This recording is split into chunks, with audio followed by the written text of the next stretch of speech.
J'ai récemment signé avec l'UFC, qui est la plus grosse organisation mondiale de MMA. Et j'ai mon premier combat pour l'Ultimate Fighting Championship le 30 octobre à Abu Dhabi pour l'UFC 267.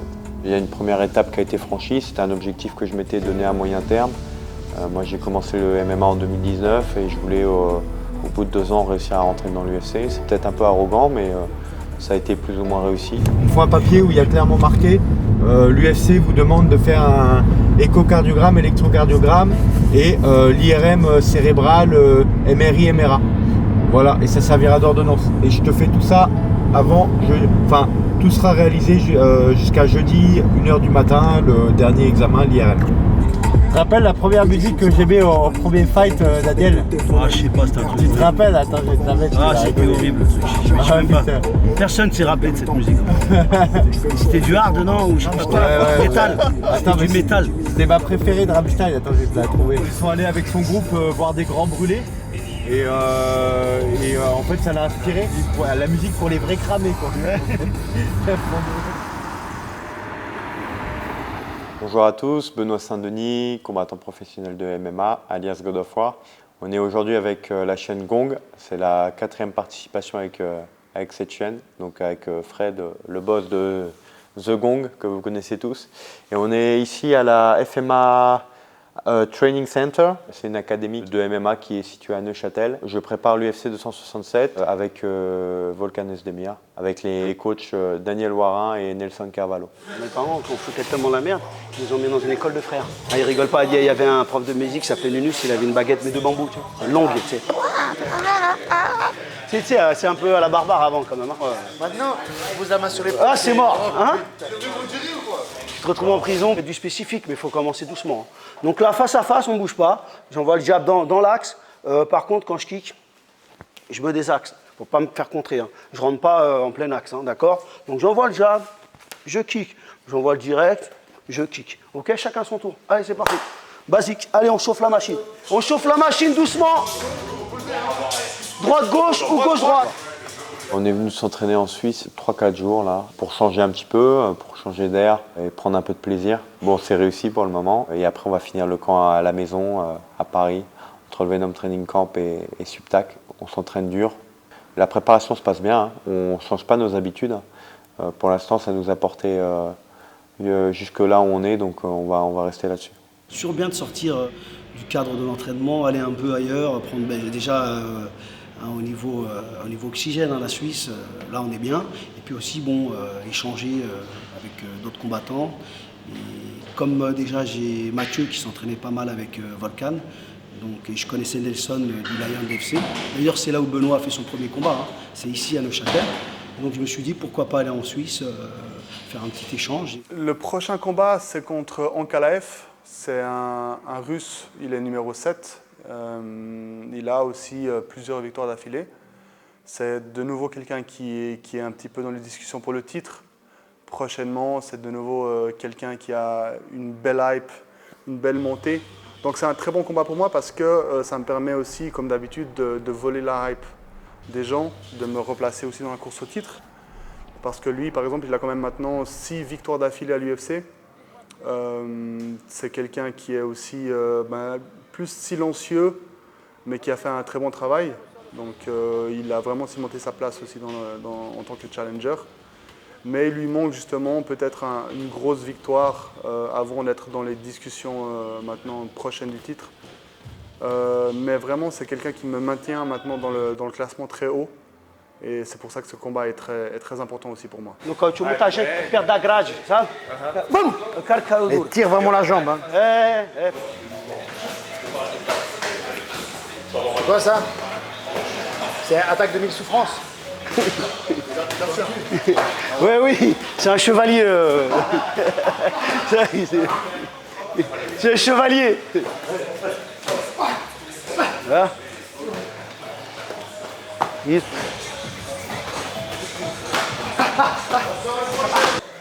Tu vois? Bam! Tu vois, je descends. Bam! Voilà, c'est exactement ça.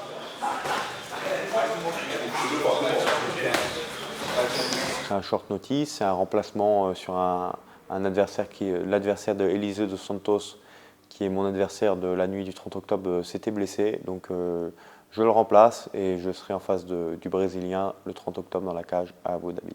77, c'est une catégorie dans laquelle je me sens bien parce que je ne perds pas de poids, je perds 2-3 kilos. Donc, enfin, on va dire oui, je perds 2, 3, 4 kilos. C'est vraiment peu, donc c'est une caté que je peux faire en peu de temps. Bon là, j'ai un mois, donc j'aurais pu faire 70 sans problème, étant donné que je me suis habitué à aller en 74,5 avec le Brave, qui est une nouvelle catégorie qui existe à la Brave Combat Federation, qui s'appelle les Super Lightweight, donc c'est 74,5.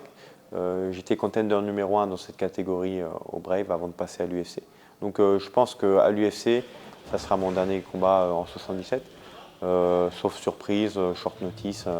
Nous, on est friands de combat, on veut combattre, donc s'il y a des remplacements à faire dans le futur, régulièrement, nous, on répondra présent, parce qu'on reste prêt, on reste actif avec Daniel. Donc on va saisir les opportunités qu'on aura, ça c'est une certitude. Le Benoît en 77, il n'a pas de cutting, il mange bien tout le long de son camp d'entraînement. Il mange sainement, mais il mange en quantité. Donc il a un poil plus lourd et j'ai fait déjà des guerres en 77. Donc je pense que le Benoît en 77, ce qui est sûr, c'est qu'il est prêt à faire la guerre. Et après, j'ai hâte de le faire dans la catégorie où je me vois évoluer dans le futur. La catégorie des 70 kg, je pense que c'est une des catégories les mieux fournies, voire la catégorie la mieux fournie de ces dernières années à l'UFC. On a eu toutes les plus grandes stars qui viennent de ce poids-là, les Nate Diaz, Conor McGregor, les Khabib, Dustin Poirier, Justin Gaethje. Il y a beaucoup de monde, Ferguson. Il y a énormément de monde, c'est une catégorie, je pense actuellement c'est peut-être la catégorie reine. En fait, tous les combats en 70 m'intéressent. J'ai autant envie de prendre un Islam Makhachev que j'ai envie de prendre un Dan Hooker, que j'ai envie de prendre un Paddy Pimblett. En fait, tous les noms de cette caté sont intéressants et en fait, je veux me frotter aux meilleurs. Ça, c'est une certitude. J'ai envie d'affronter les meilleurs et je me sens dans cette catégorie prêt à affronter les meilleurs. J'ai pas honte de le dire. Après, à moi de le prouver dans la cage. La cage, c'est la vérité. Donc à moi de continuer à prouver dans la cage que c'est pas que des paroles en l'air. Et je vais m'employer à le faire, ça c'est sûr. Chaque fois une solution. Hein, on peut aller au corps. Hein, on peut la faire là, genou. Voilà, c'est déjà un peu plus... mais essayez de trouver à chaque fois une technique, une réponse, mais variée, pas tout le temps la même chose. Allez, c'est parti, on y va. Vous connaissez tous, hein, les gars. Tiens, Benoît, changez de partenaire. Tiens, mets-toi là. Hein, en fait, 3 fois, c'est le même qui jam. Ah oui, 3 fois. Comme ça, vous avez le temps de faire des techniques. Faites les trucs que vous aimez, mais essayez de varier. Je pense que pour moi, le secret, ça a été d'être bien entouré dès le départ. J'ai commencé le MMA fin 2018. J'ai fait des sélections pour le Venom Training Camp. Ça s'est bien passé. Donc j'ai été pris en main par le coach le plus prestigieux de France. En tout cas, qui a gagné le plus de ceintures au niveau international, avec 3 ceintures à l'UFC, plusieurs ceintures au Strikeforce. Il a des anecdotes par milliers, il a des ceintures dans toutes les organisations. Alors le genou, bien le corps en arrière, c'est pas le genou à la taille qui va au corps, non, non. C'est un genou qui monte très haut, en fait. Hein. Par contre, le corps, voilà, mais simultané avec le direct. Ok, simultané. C'est-à-dire que le direct est passé, déjà le genou, il est tout de suite derrière. C'est-à-dire que le gars, quand il est passé sous le direct, en lutte, il est passé sous le gauche-droite, il prend le genou en pleine tête, il s'empale, ok? Donc, 1, 2, boum, genou. 1, 2, boum, genou. Par contre, on travaille l'équilibre, hein. C'est pas on fait un truc, hein. On est stable, hein. 1, 2, tout de suite. 1, 2, boum. Il a eu une évolution incroyable, déjà il a énormément combattu. C'est-à-dire qu'en 2 ans et demi, il a fait 9 combats. 8 victoires avant la limite, un non-contest. C'est incroyable, mais on voit dès le début que Benoît, il prend tout de suite ça au sérieux. C'est-à-dire que dès ses premiers combats, il savait ce qu'il voulait et il se comportait déjà comme un professionnel. C'est-à-dire qu'il ne rate jamais les entraînements. Bien sûr, il a du talent, mais il n'y a pas que le talent. Il y a énormément de travail et énormément de volonté et la passion aussi. Il a signé à l'UFC, mais c'est pour y rester. Parce qu'il faut savoir que l'UFC... c'est moins dur de signer à l'UFC, le plus dur c'est d'y rester. Parce que bon, c'est la première division, donc, mais il a le calibre pour ça. Les combattants en 77 à l'UFC, c'est des gens qui pèsent entre 86 et 92 kilos, on va dire, hors saison. Là par exemple, je m'entraîne au FMA avec 2 welterweight un qui pèse 89, un qui pèse 90. Ils sont hors saison. Ils descendent autour de 86 kg, c'est leur poids de forme à l'entraînement, 86-85.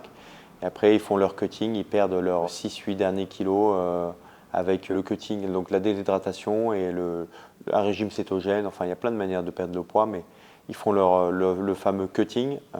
Et le jour du combat, ils sont autour de 85-86 kg. Moi, je suis quelqu'un qui pèse autour de 82 kg, 82-83 kg maximum.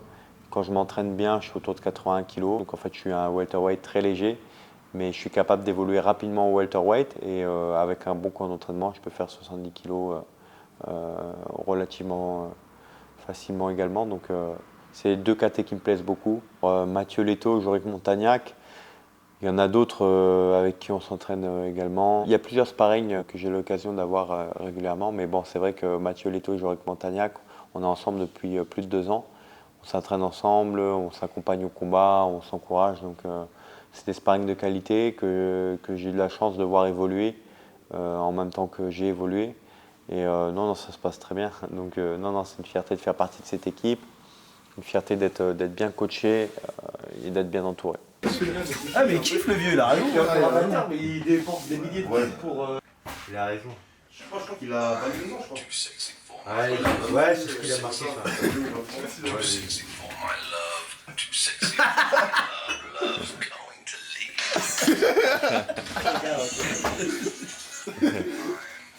Putain de Il a été vraiment ouf. C'est pas évident de faire ses devoirs dans ces conditions. Ah c'est dur. Ah ouais non mais tu peux pas. Hein. Pour te concentrer c'est compliqué. Là. Tu peux pas te baisser à cette hauteur du championnat. Hein. Ouais, mais faut que tu le fasses quand même. Oui mais on va regarder, on va voir. Tu vois.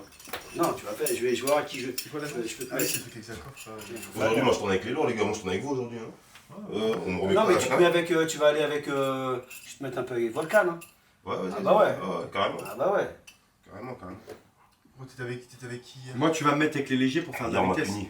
Ou avec les mecs de mon poids, là, les deux welterweight. On peut être que motivé quand on fait son premier combat à l'UFC. Après, j'ai choisi de faire ce métier de 1 parce que c'est une passion et de 2 parce que j'aime combattre. Ça reste un combat de plus en fait. On comprend que c'est un travail quand on rentre à l'UFC parce qu'en fait il y a énormément de sollicitations qui font qu'en fait le peu de temps libre qu'on a entre les entraînements, on loupe quelques siestes.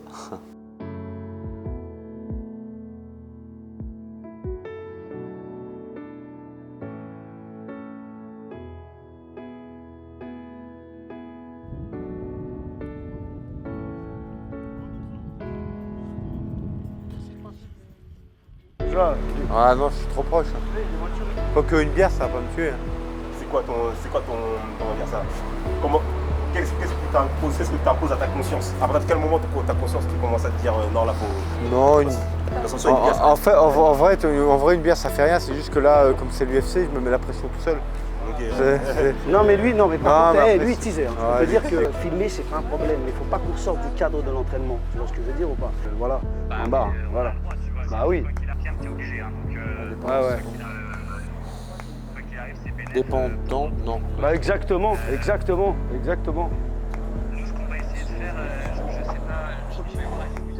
On ne change pas une équipe qui gagne. Et ici, la préparation s'est bien passée. On a passé 3 jours. C'est moi qui ai pris en charge les entraînements. Donc ça permet aussi de voir une autre façon de travailler. Jorik, il est où?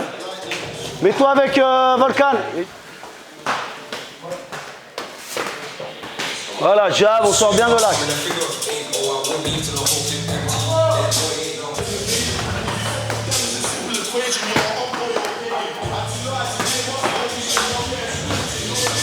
Deuxième technique. Si t'as ta jambe devant, tu peux pas se 1-2, pareil. Le kick simultané en high kick. Sauf que là, il revient derrière et il envoie le direct. Ça fait hop, 1-2. Voilà.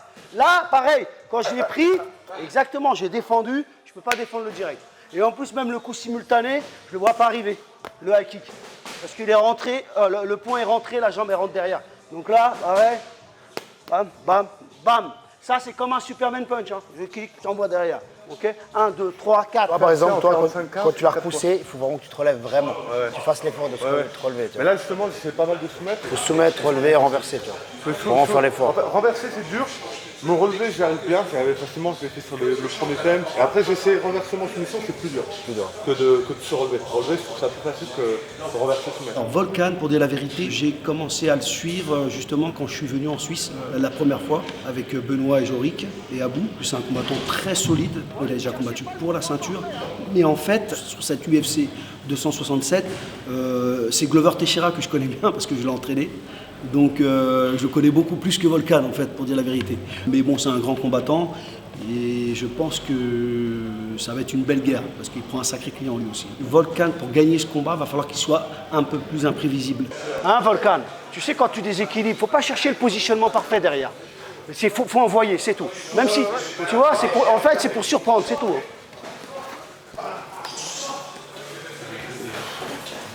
Hein, derrière, quand on a déséquilibré, il ne faut pas chercher le mouvement parfait. Hein. Je suis bien sur mes jambes. Non. Celui-là, ouais. Là, j'ai déséquilibré. J'ai pressionné, j'ai déséquilibré. J'envoie comme, tu vois, comme ça vient. Hein. Je sais pas, ouais, non, il faut que je me place. C'est trop tard, il faut taper direct.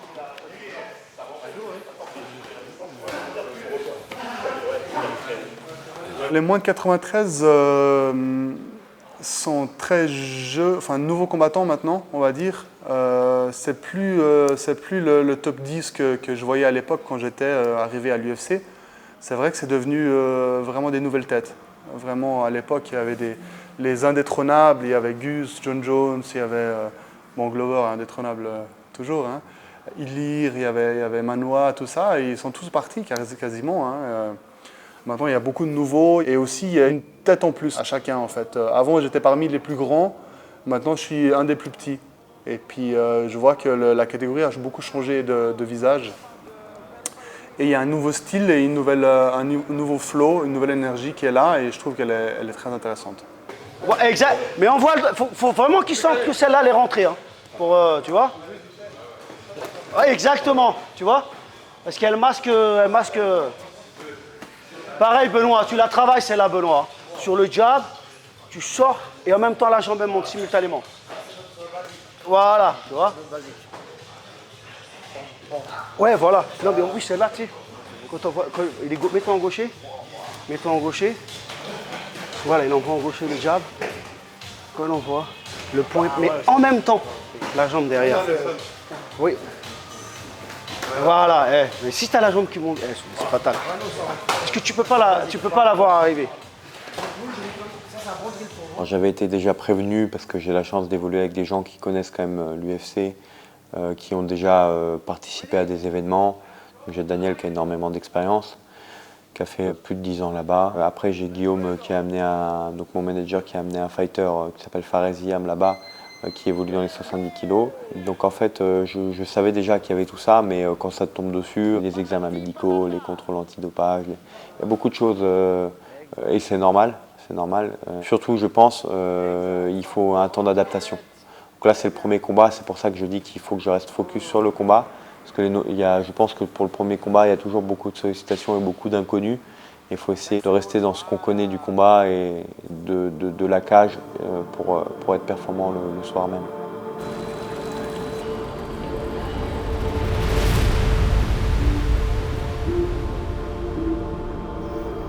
C'est pour ça que c'est pensif. Moi, je fais 2 fois par jour.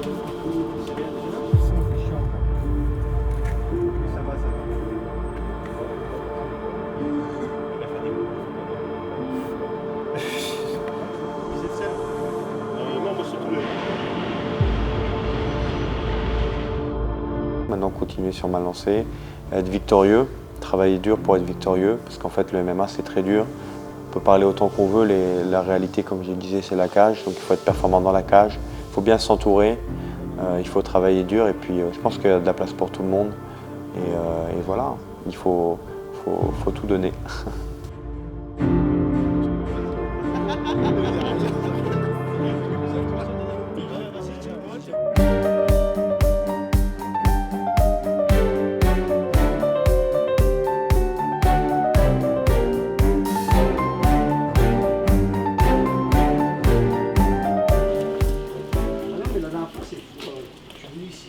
j'avais pas vu le chapeau.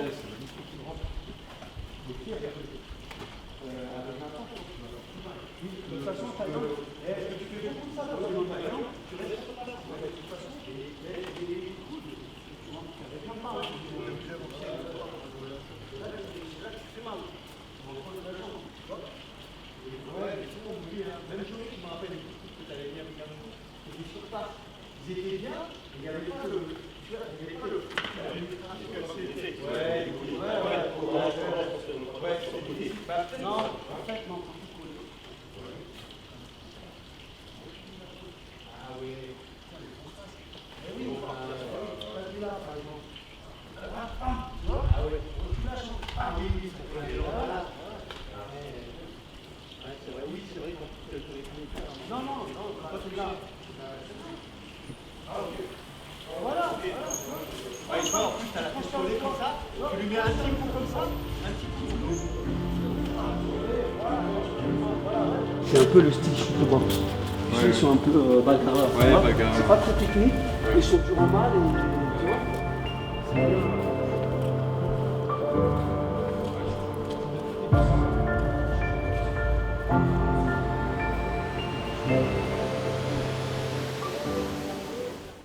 C'est vrai que moi j'ai fait ma carrière dans le pays du MMA déjà, au Brésil, et après aux États-Unis, les deux plus grandes nations du MMA.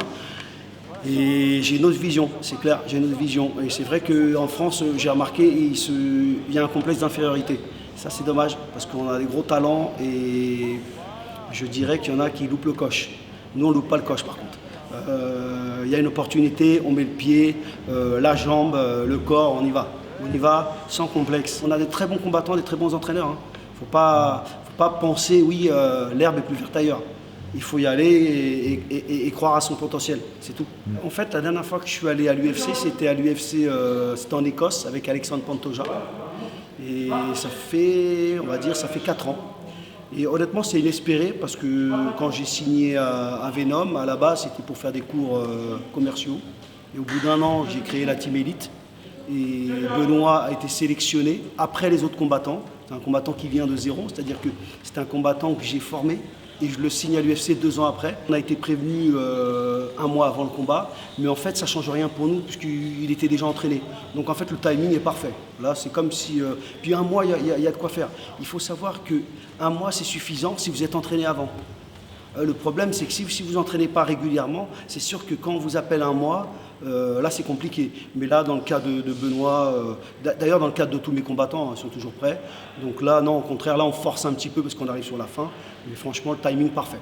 Bien sûr qu'il faut mettre en place des stratégies, mais des fois, la bagarre, c'est une stratégie en soi. Et c'est vrai que moi, dans la cage, je ne suis pas un coach qui parle énormément. Je laisse aussi l'instinct. C'est-à-dire que le combattant aussi, il sait ce qu'il a à faire. Bon, l'instinct guerrier qu'il a par rapport à son passé militaire, donc ça se passe très bien. Il ne faut pas être trop linéaire, au contraire, il faut être très ouvert. Et des fois faire des choses justement qui sont inespérées. Le MMA vient d'être légalisé en France, donc forcément il y a du retard par rapport aux autres pays qui organisent depuis des années et des années. Et ça, il faut le prendre en compte.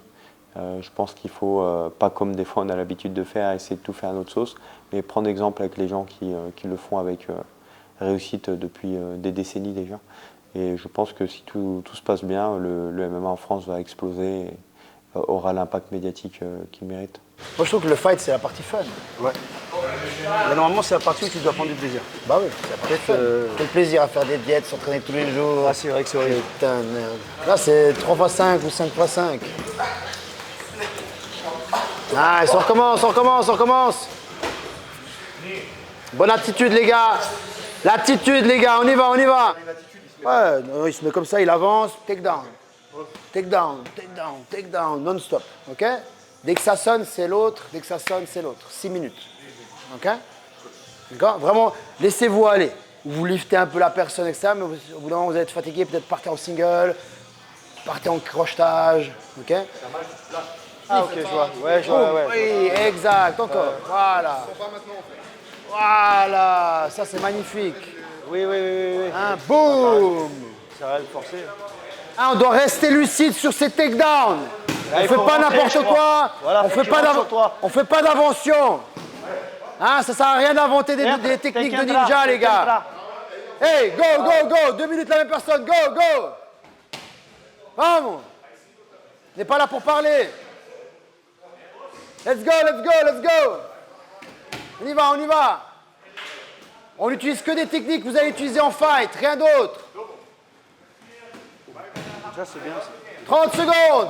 Allez. Ça, c'est bien. Parfait, ça. Boum, magnifique. 10 secondes. 10 secondes.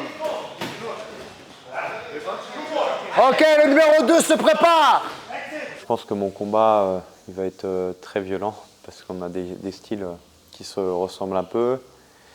Donc je pense que ça va être un combat violent, ça va être un combat qui va être sympa à regarder visuellement. Mais pour ceux qui ont suivi mes derniers combats, en général ça traîne pas, c'est violent. Donc celui-là je pense qu'il va l'être d'autant plus.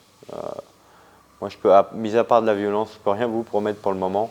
Et voilà, j'espère que vous allez prendre du plaisir à regarder ce combat et moi je vais faire le travail avant et pendant de manière à vous régaler.